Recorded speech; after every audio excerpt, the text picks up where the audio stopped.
This rusty sardine can and this Indian bead are part of a newly discovered treasure trove of buried San Francisco history.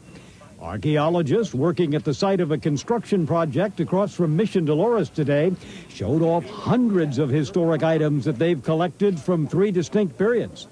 When the Spanish arrived in 1776, Ohlone Indians occupied the land along Mission Creek.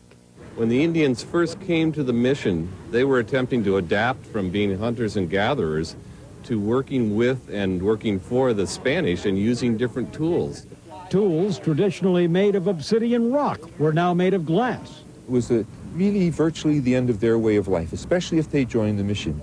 Newly dug up whiskey bottles and pottery fragments suggest a different use for this site when the mission went into decline in the 1820s. There was a saloon right at the front of the driveway in 1852 and a bull ring behind it, and then shortly thereafter there was a house along the Dolores Street, and that's refuse from those two buildings. And all they were eating and drinking and breaking and using and cutting and butchering and cooking.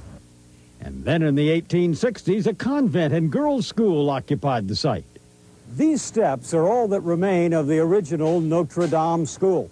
The rest of the building was dynamited and destroyed in the 1906 earthquake to protect Mission Dolores Church across the street from the advancing inferno. The present building went up right over the charred rubble. This is slate pencils that they used in the 19th century instead of chalk on portable blackboards. Here's an inkwell, probably set in a desk. This didn't burn, this was tossed outside. Somebody lost a dime in the sand. And in the newest era, the building is being converted into elderly housing. In San Francisco, Paul Jeske, Channel 7 News.